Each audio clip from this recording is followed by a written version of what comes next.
За өдрийн минь дургий. Тэгээд сонирхолтой нэвтрүүлэгтээ урьсанд баярлалаа. Би одоо өөрөө 50 хүн болохоор нэг тийм ноцтой хүн түлээж авдаггүй шүү дээ. Манай нийгэм бид нар чинь арчилсан тогтолцоог сонгоод бас тийм олон жилийн түүхтэй биш. Тэгээд хэвлэн эрхчлөө, хэлж ярих нийтлэх эрхчлөө, за хүний эрх талаасаа ч гэсэндээ тийм ноцтой зүйл гэж хүлээж авдаггүй. Тэгээд бас нэг нийгмийн хөгжлийн тодорхой үе шатанд улс орон болгонд улс төрч болгонд тохиолддог зүйл гэж боддог. Тэгээ хүн өөрөө тэгэл үнэн зөв байвал аяндаа хэзээний цаг хугацааны шалгуураар нотлогддог учраас тэгтэл нэм хүн түлээж авдаггүй.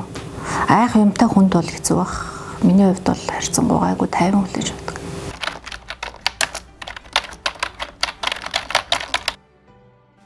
Зөндөө штэ хүн юм чинь тэгээд өдөр тутмын амьдрал тохиолж байгаа зүйлүүд байна. Улс орны асуудалтай холбоотой санаа зовх зүйл байнга л гарч идэг. Тийм. Тэгээ ялангуяа гадаад харилцааны сайдын хувьд ч мэдээж энэ Монгол улсын аюулгүй байдал тусгаар тогтнол хамгийн чухал асуудал. Дээрс нь бидний энэ харилцаанд тулгамдж байгаа олон сорилтууд байдаг. Тэрийг бид нар яаж ухаалаг зөв даван туулах уу? Энийг яаж дотооддоо гадаад зөв ойлгуулах уу? Энэ гадаад харилцааныхаа үзэл баримтлалыг яаж бид нар хангаж ажиллах уу гэд тийм одоо том хэмжээний асуудалд бол санаа зовнаа. Тэр шахуу хүрээний юмд бол тэрийг бол нэг тийм асуудал биш. Одоо үдийн насн дээрс нь ажлын дадлага туршлага, өөрийн амьдралын дадлага туршлага хувь өсгөлийн ажлыг ялгаж салгаж зохицуулдаг байх ёстой л гэж бодож байна. Одоо менежер энэ төвшөнд ажиллаж байгаа, удирдах ажил хийж байгаа хүмүүст бол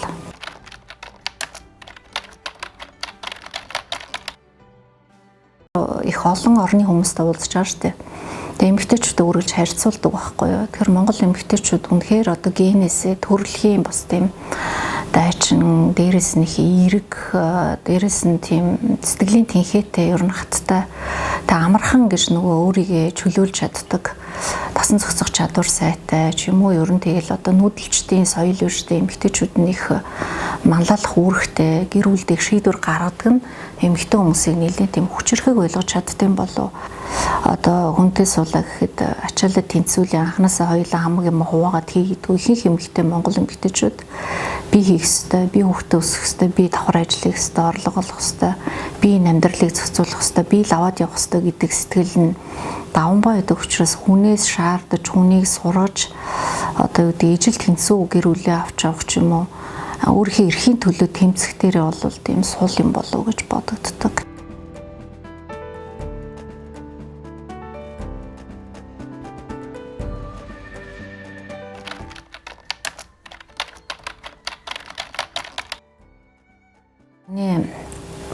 Эцэг гэдэг бол тэр хүүхдийн эх орнонд эцэг их хоёулантай байж ижил тэр хүн бүтэн төлөвшдөг. Ямар ч одоо муу эцэг ихтэй байсан хүүхдүүд бол эцэг ихийг хоёулангийн л хайрладаг. Муу автай байлаа гэд хайрлахгүй байхгүй, муу ээжтэй байлаа гэд хайрлахгүй байхгүй. Хариу нэхэн гэдгийн тухайд бол хүн эцэг ихийгээ зовоохгүй амьдраад насан эцэстэл нь эцэг ихтэйгээ холбоотой байж эцэг ихийг халамж анхаарч исэн хүмүүс дараа нь харамсах нь бага байдаг. Эцэг ихийгээ зовоож байгаад явуулсан хүмүүс бол насан туршдаа харамсдаг штэ. Тэгээд одоо хүний эцэг их бол хэзээ ч хүүхдээсээ хариу тус нэгтгүү. Өөрсдөө хайрлаж, төрүүлж, өсгөж хүн болгосон болохоор зовоогоогүй эцэг их бол тэгж жаргалтай л явдаг бахын дэлхийгээс. Хүүхдүүд нь зовоосон бол хүүхдүүд нь тэр үлхий үрийг идэлэл дараад нь насан туршдаа л харамсдаг. Амьдрал дээр тийм л байдаг те. Хүнд одоо анхны сэтгэл төрүүлээ гэвэл өөртөө итгэлтэй байгаагаа харуулах, итгэсэн зөв хүнтэйгээ л уулзч учрахыг боддог. Тэрнээс бол хүн болгонтой танилцаад, хүн болгонтой уулзаад бас тэгтлээч тийм амар нийтч бол биш ээ. Тэгээ би өөрийгөө бас боломжийн хүн таньдаг байх гэж боддог.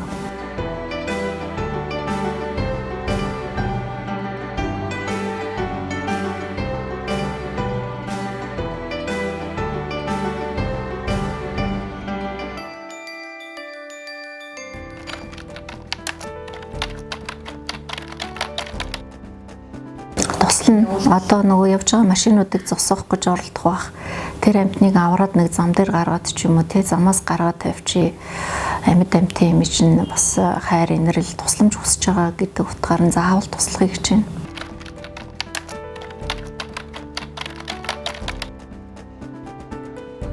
хүчрхэг гэж одоо хүн болгоны өөрийнх нь хэмжээс өөр л баг.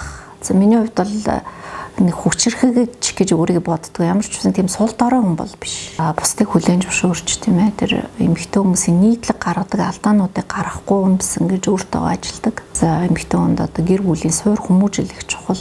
Гэр бүлийг яаж авч явах уу гэдэг чинь одоо эмэгтэй хүний л одоо тийм удирдлага зохион байгуулалт шүү дээ тийм ээ. Эмэгтэй хүний менежмент тэр утгаараа өөрийгөө үргэлж ажиглаж би өөрчлөгдөж гин үү? Би зүг байна уу? Би хүмүүсээс ямар байна?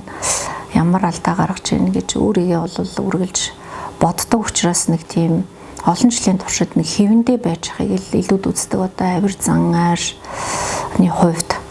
Бусдаар бол эмэгтэй хүн өөрөө хийж байгаа ажил үйлдэл дээрээ ямраа харуулж идэг.